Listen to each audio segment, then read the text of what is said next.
The first time I heard the word spatchcock, I thought it was a bad word. What that means is instead of it being a bird like this, we're actually going to flatten it out by cutting out the spine so that it lays nice and flat and cooks super evenly. It takes the cooking time of a whole bird from about an hour and a half to 40 to 45 minutes. To start, you're gonna need a really good pair of kitchen shears.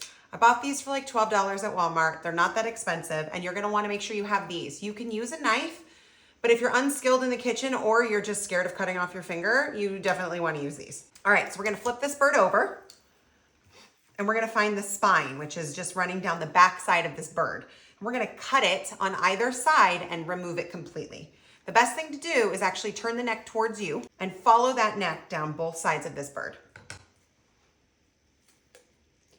You're gonna feel cutting, you're actually cutting through that spine, but it's really easy to cut through. It's not hard, and you'll feel where it wants you to cut. And all the way to the end is where you're gonna go. Might have to put some muscle into it, that's okay. Okay, there's one side. Just keep working, you'll find it. There's a joint in here somewhere I can get to. There we go. So now we've got this whole backbone right here that we're just gonna get rid of. See the backbone there? We are basically butterflied the back of this bird, but now what we wanna do is we wanna crack open the chest bone by flipping it over and giving it a bit of CPR. Ready? We're gonna lay the breastbone nice and flat up against the cutting board, and we're gonna use both of our hands and we're gonna press down like we're resuscitating this chicken. And you should hear it crack.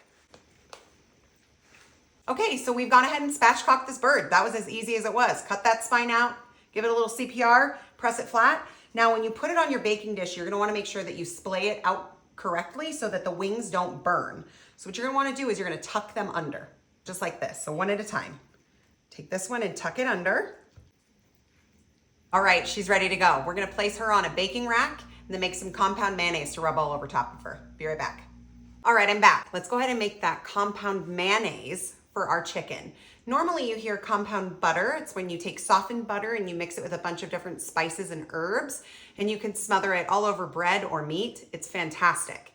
We're gonna do it with mayonnaise this time. And the reason why is because the smoke point on mayonnaise is higher than butter, so it won't burn as fast, which means it's gonna get a really nice crispy skin on the outside of that chicken. So let's go ahead and make it. So we're gonna start with a whole bunch of mayonnaise. So remember, we're gonna cover the entire chicken with this. So I'm gonna probably do, looks about like a cup, okay? Next are some fresh herbs. So I found thyme and rosemary at the store. If you don't have fresh herbs, you can substitute these with dry. Just use about a third of the amount that I'm using. Okay, so I have about 1.5 tablespoons of chopped up thyme and about 1 tablespoon of rosemary. And then we're gonna add some dry spices. So for color, I think this is really important. Paprika is beautiful and it helps make that outside layer look nice and golden brown.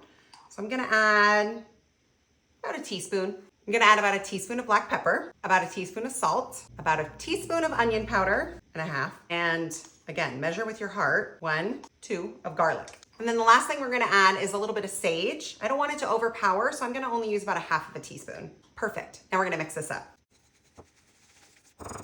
All right, let's get this covered up and in the oven. And what better tool to use than our hands? Okay, and you are gonna wanna make sure you get the underside too.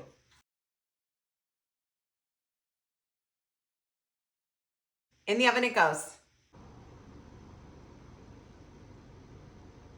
We did it, you guys. Look at how gorgeous this looks. I can't believe how easy it was, yet so impressive. Next time you wanna make a fancy dinner and use the word spatchcock, this is it.